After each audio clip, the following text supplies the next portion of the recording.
Hello friends, എല്ലാവർക്കും നമ്മുടെ പുതിയൊരു എപ്പിസോഡിലേക്ക് സ്വാഗതം. അപ്പോൾ ഇന്നത്തെ റെസിപ്പി എന്ന് പറയുന്നത്, നമ്മൾ അപ്പമൊക്കെ ഉണ്ടാക്കാൻ ചിലപ്പം പച്ചരിയൊക്കെ വെള്ളത്തിൽ കുതിർത്ത് വെക്കാൻ നമ്മൾ മറന്നു പോകും. നമ്മൾ വൈകിട്ടൊക്കെ ആകുമ്പോഴായിരിക്കും ചിലപ്പോൾ ഓർക്കുക, രാവിലത്തെ ജോലി തിരക്കിനൊക്കെ ഇടയിൽ ചിലപ്പോൾ മറന്നു പോകും ഇടാൻ. അങ്ങനെ ചിലപ്പോൾ മാറ്റി വയ്ക്കാറുണ്ട്. അപ്പോൾ ഇന്നത്തെ റെസിപ്പി എന്ന് പറയുന്നത് അരിപ്പൊടി വെച്ചിട്ട് നമ്മൾ പച്ചരി കുതിർക്കണ്ട, ഒന്നും ചെയ്യണ്ട. വൈകിട്ട് രാത്രിയിൽ നമ്മൾ അരിപ്പൊടി വെച്ചിട്ട് നമ്മളുടെ സോഫ്റ്റ് ആയിട്ടുള്ളൊരു അപ്പം ഉണ്ടാക്കുന്നത് എങ്ങനെയാണെന്നുള്ള ഒരു വീഡിയോ ആണ് ഇന്ന് ഞാൻ കാണിക്കാൻ പോണത്. നല്ല സോഫ്റ്റ് ആയിട്ടുള്ള അപ്പമാണ് കേട്ടോ. നല്ല സൂപ്പറായിട്ട് നമുക്ക് വീട്ടിൽ ഉണ്ടാക്കിയെടുക്കാം. പച്ചരി കുതിർത്ത് വെച്ച് അരച്ചെടുക്കേണ്ട ആ ഒരു ആവശ്യമില്ല, അല്ലാണ്ട് തന്നെ നമുക്ക് ഉണ്ടാക്കിയെടുക്കാം. ഇതിപ്പോൾ ഞാൻ മറന്നു പോയാലും ഇല്ലെങ്കിൽ ഞാൻ ഇങ്ങനെ തന്നെയാണ് കേട്ടോ ഉണ്ടാക്കുന്നത്. എനിക്ക് ഇങ്ങനെ ഉണ്ടാക്കാനാണ് ഇഷ്ടം. അപ്പോൾ കൂടുതലും എനിക്ക് അങ്ങനെ തോന്നിയത് നല്ല സോഫ്റ്റാണ്. അപ്പോൾ മക്കൾക്കും ഭയങ്കര ഇഷ്ടമാണ്. അപ്പോൾ ഇങ്ങനെയാണ് ഞാൻ എപ്പോഴും ഉണ്ടാക്കാറുള്ളത്. അങ്ങനെ ഞാൻ പച്ചരി അരച്ച് അങ്ങനെ ഉണ്ടാക്കുന്ന വളരെ കുറവാണ്.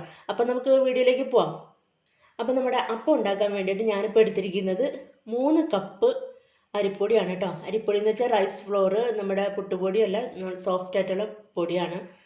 അതിപ്പോൾ 3 കപ്പ് എടുത്തിട്ടുണ്ട്. 3 കപ്പെന്ന് അറിയാലോ, നമ്മുടെ അളവ് കപ്പിനനുസരിച്ചിട്ടുള്ള 3 കപ്പാണ്. അതായത് 240 ml കപ്പ് ഉണ്ടല്ലോ അതിൽ. അല്ലെങ്കിൽ നമ്മളുടെ വലിയ ഗ്ലാസ് ഉണ്ടല്ലോ, നമ്മൾ സാധാരണ വെള്ളമൊക്കെ കുടിക്കാറുള്ള വലിയ ഗ്ലാസ് ഇല്ലേ, അതിൽ 2 ഗ്ലാസ് എടുത്താലും മതി കേട്ടോ. അടുത്ത സ്റ്റെപ്പ്, നമ്മൾ മിക്സിയുടെ ജാർ എടുത്ത് വെച്ചിട്ടുണ്ട്. അപ്പോൾ അതിലേക്ക് ഞാൻ തേങ്ങയാണ് ഇട്ട് കൊടുക്കാൻ പോണത്. തേങ്ങ നമ്മളുടെ ഒരു മുറി, ഒരു മീഡിയം സൈസിലുള്ള തേങ്ങയാണെങ്കിൽ 1 മുറി തേങ്ങ തിരുവി എടുക്കുക. അല്ലെങ്കിൽ കുറേ നല്ല വലിപ്പമുള്ളതാണെങ്കിൽ അതിൻ്റെ ഹാഫ് എടുത്താൽ മതി കേട്ടോ. 1 മുറിയുടെ പകുതി എടുത്താൽ മതി. അപ്പോൾ ഞാനിപ്പോൾ ഒരു മീഡിയം സൈസിലുള്ള തേങ്ങയുടെ 1 മുറി തന്നെ എടുത്തിട്ടുണ്ട്. അപ്പോൾ ഇനി ഇതിനകത്തിലേക്ക് നമ്മൾ ചേർക്കാൻ പോകുന്നത് തേങ്ങ പൊട്ടിച്ച വെള്ളമാണ്, തേങ്ങാ വെള്ളമാണ് കേട്ടോ. അതിന് പ്രത്യേകിച്ച് അളവൊന്നും വേണ്ടല്ലോ, നമ്മൾ പൊട്ടിച്ച ആ വെള്ളം അങ്ങനെ തന്നെ ഒഴിക്കുക. അപ്പോൾ അത്രയും വെള്ളം കുറച്ച് നമ്മൾ എടുത്താൽ മതി. ഇനി നമ്മൾ ചേർക്കാൻ പോണത് ചോറാണ്. അപ്പോൾ ചോറ് ഒരു 1.5 കപ്പോളം എടുത്തിട്ടുണ്ട് കേട്ടോ. അപ്പോൾ ചോറ് കുറച്ച് കൂടുതലാണ് എടുത്തിരിക്കുന്നത്. സാധാരണ നമ്മൾ പച്ചരി വെച്ചിട്ട് ചെയ്യുമ്പോൾ ഇത്രയും ചോറിൻ്റെ ആവശ്യമില്ല. ഒരു കപ്പ് അല്ലെങ്കിൽ 1 കപ്പ് 3/4 കപ്പൊക്കെ മതി. പക്ഷെ ഞാനിപ്പോൾ എടുത്തിരിക്കുന്നത് വെച്ചാൽ പൊടി ആയതുകൊണ്ടാണ് കുറച്ചുകൂടെ നല്ല സോഫ്റ്റ് ആയിട്ട് തന്നെ കിട്ടും. ഇനി നമുക്ക് ഉപ്പ് ചേർത്ത് കൊടുക്കാം. ഉപ്പ് ഞാൻ അതിൻ്റെ കൂടെ തന്നെ അരച്ചാണ് ചേർക്കുന്നത്. രാവിലെ പിന്നെ വേണമെങ്കിൽ ടേസ്റ്റ് നോക്കിയിട്ട് ബാക്കി ചേർക്കുകയാണ് പതിവ്. അപ്പോൾ ഉപ്പ് അങ്ങോട്ട് ഇട്ട് കൊടുക്കാം. പിന്നെ നമ്മൾ എടുത്തു വെച്ചിരിക്കുന്ന അരിപ്പൊടി കുറച്ചിട്ട് കൊടുക്കാം.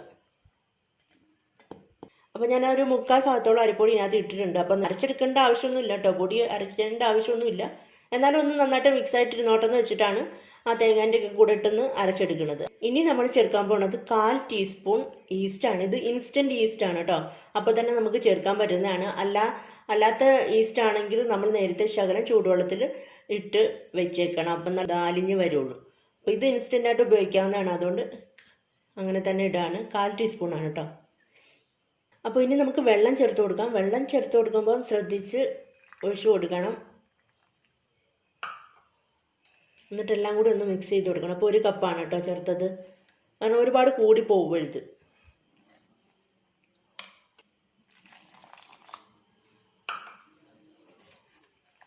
രണ്ടാമത്തെ കപ്പ് എടുത്തിട്ടുണ്ട്.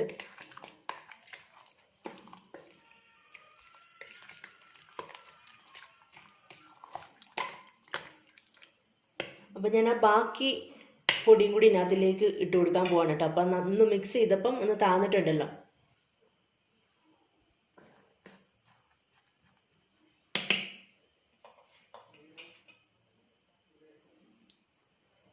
ഇത് ഞാനൊന്നുകൂടി 1 കപ്പ് കൂടി വെള്ളം ഒഴിച്ചു കൊടുക്കാം. എല്ലാം കൂടി ഒന്ന് മിക്സായി കൊടുക്കണം. അല്ലെങ്കിൽ മിക്സിയിലിട്ട് അരയ്ക്കുമ്പം പൊടി ആയതുകൊണ്ട് ഇങ്ങനെ ഒട്ടിപ്പിടിച്ചിരിക്കും. അപ്പം അരയാൻ കുറച്ച് പ്രയാസമാണ്.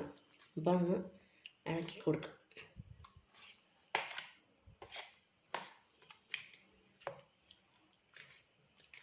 കുറച്ച് അരിപ്പൊടി കൂടി ബാക്കി ഇരിപ്പുണ്ട് കേട്ടോ.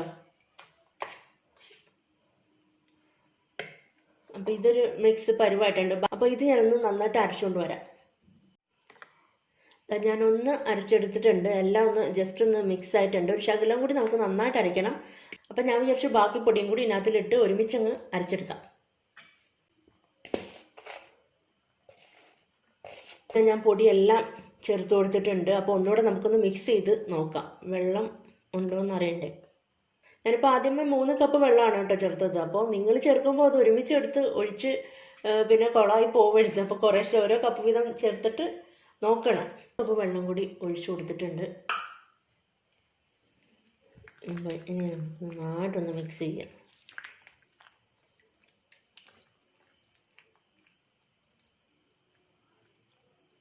അപ്പം നമുക്ക് ഒരൊറ്റ ട്രിപ്പിൽ കാര്യങ്ങളൊക്കെ കഴിയുകയും ചെയ്യും. അപ്പോൾ അത്യാവശ്യം വെള്ളമുണ്ട്, കണ്ടാൽ മനസ്സിലാവുമല്ലോ.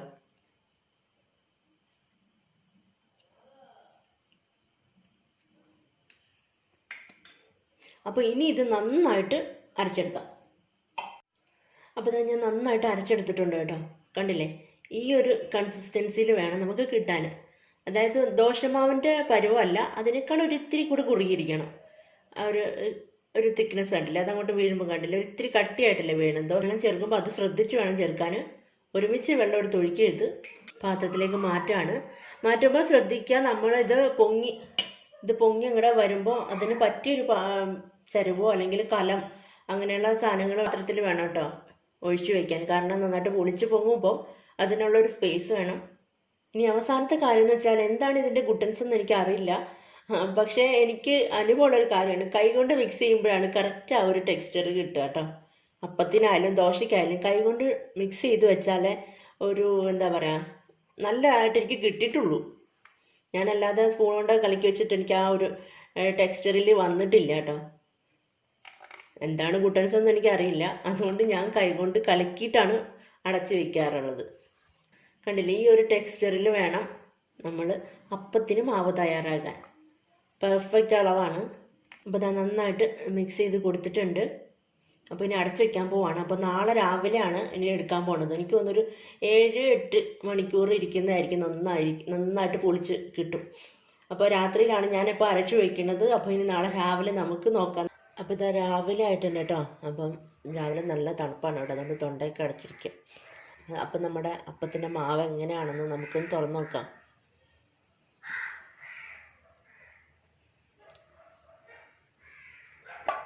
നല്ല പൊളിച്ച് പൊങ്ങി ഇതാണ്ട് അതിൻ്റെ ഫുള്ള് നിറഞ്ഞിട്ടുണ്ട്. കണ്ട ഈ ഒരു ടെക്സ്ചറിൽ കാണുമ്പോൾ തന്നെ നമുക്ക് മനസ്സിലാവും അപ്പം നല്ല അടിപൊളിയായിരിക്കുന്നു. അപ്പം ഞാനിപ്പോൾ ഇതിനകത്ത് ആവശ്യത്തിന് പഞ്ചസാര ചേർക്കാൻ പോവാണ് കേട്ടോ.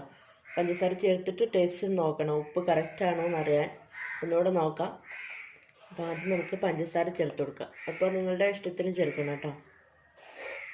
പഞ്ചസാര ചേർത്തിട്ടുണ്ട്. അപ്പം നമുക്കിനി ഒന്ന് മിക്സ് ചെയ്യാം.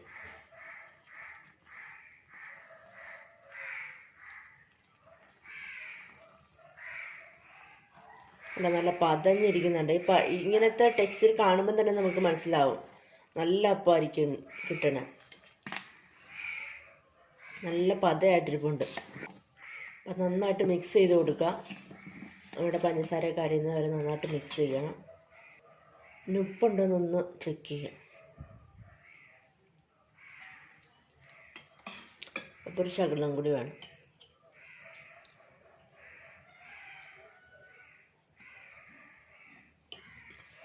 കുറച്ച് ഉപ്പ് കൂടി ചേർത്തിട്ടുണ്ട്.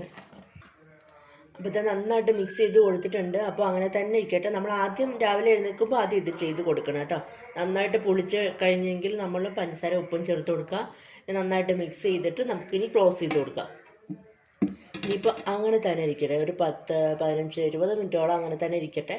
അതെല്ലാം കൂടി ഒന്ന് സെറ്റ് ആവട്ടെ. അപ്പോൾ നമുക്ക് ബാക്കി രാവിലത്തെ പരിപാടികളൊക്കെ കഴിഞ്ഞിട്ട് ആണല്ലോ നമ്മൾ ബ്രേക്ക്ഫാസ്റ്റൊക്കെ ഉണ്ടാക്കണം. അപ്പോൾ നമുക്ക് ഉണ്ടാക്കിയാൽ മതി. അപ്പോൾ ഇതാ നമ്മളുടെ മാവ് കലക്കി വെച്ചിട്ട് ഒരു 20 മിനിറ്റോളം ആയിട്ടുണ്ട്. അപ്പം നമുക്കിനി ഉണ്ടാക്കാൻ തുടങ്ങുമ്പോൾ ശ്രദ്ധിക്കുക, ഇതിങ്ങനെ വെച്ചിട്ട് ഇതിൻ്റെ മുകളിൽ നിന്ന് ഓരോ തവി വീതം വെച്ചിട്ട് വേണം എടുക്കാൻ. അല്ലാതെ കലക്കരുത്, മിക്സ് ചെയ്യരുത്. ഓരോ തവി എടുക്കുക, പിന്നെ തവി ഇതിനകത്ത് ഇട്ടെഴുത് മറ്റേ പ്ലേറ്റിലോട്ട് മാറ്റി വയ്ക്കണം. ഓരോ പ്രാവശ്യം അങ്ങനെ തന്നെ എടുക്കുക കേട്ടോ, എങ്കിൽ നല്ല സോഫ്റ്റ് ആയിട്ടുള്ള അപ്പം കിട്ടുള്ളൂ. അപ്പോൾ നമുക്ക് ഉണ്ടാക്കാൻ തുടങ്ങാം. ഞാനിപ്പോൾ തവയിലാണ് കേട്ടോ ഉണ്ടാക്കുന്നത്. അപ്പോൾ ചട്ടിയിൽ ഉണ്ടാക്കാം, പക്ഷെ എനിക്ക് രാവിലെ എളുപ്പം ഇതായതുകൊണ്ട് ഞാൻ തവയിലാണ് ഇപ്പോൾ ഉണ്ടാക്കുന്നത്. നിങ്ങൾക്ക് എങ്ങനെയാണ് ഇഷ്ടമെന്ന് വെച്ചാൽ അത് വെച്ച് ഉപയോഗിച്ച് ചെയ്യാം കേട്ടോ. അപ്പോൾ എനിക്കിത് കുറച്ചുകൂടെ സ്പീഡാണ് രാവിലെ ചെയ്യുമ്പോൾ. അപ്പോൾ നമ്മുടെ കല്ലൊക്കെ ഇങ്ങോട്ട് ചൂടായിട്ടുണ്ട്. ആദ്യത്തെ തവി മാവ് ഒഴിച്ച് കൊടുക്കാം.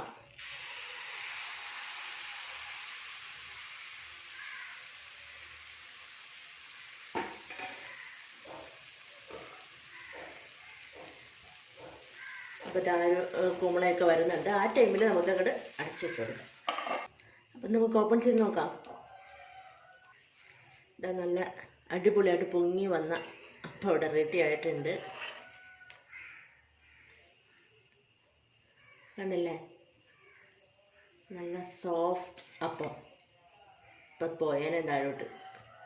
നല്ല ചൂടുണ്ട് കേട്ടോ, ആവി പറക്കുന്നത്. നല്ല സോഫ്റ്റ് അപ്പമാണ്. കണ്ടാൽ തന്നെ നിങ്ങൾക്ക് മനസ്സിലാവും, ഒരു കട്ടിയില്ല. കണ്ടില്ലേ?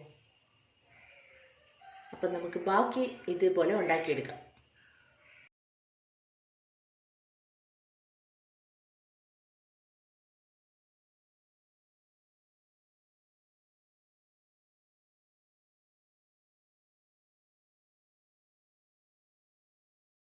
അപ്പം നമ്മുടെ പഞ്ഞി പോലത്തെ സോഫ്റ്റ് ആയിട്ടുള്ള അപ്പം, പച്ചരി കുതിർക്കണ്ട, അരയ്ക്കണ്ട, അങ്ങനെയുള്ള ഒരു ഐറ്റവും ഇല്ല. വളരെ പെട്ടെന്ന് ഉണ്ടാക്കാൻ പറ്റുന്ന നമ്മളുടെ സോഫ്റ്റ് ആയിട്ടുള്ള അപ്പമാണ്. കണ്ടില്ലേ?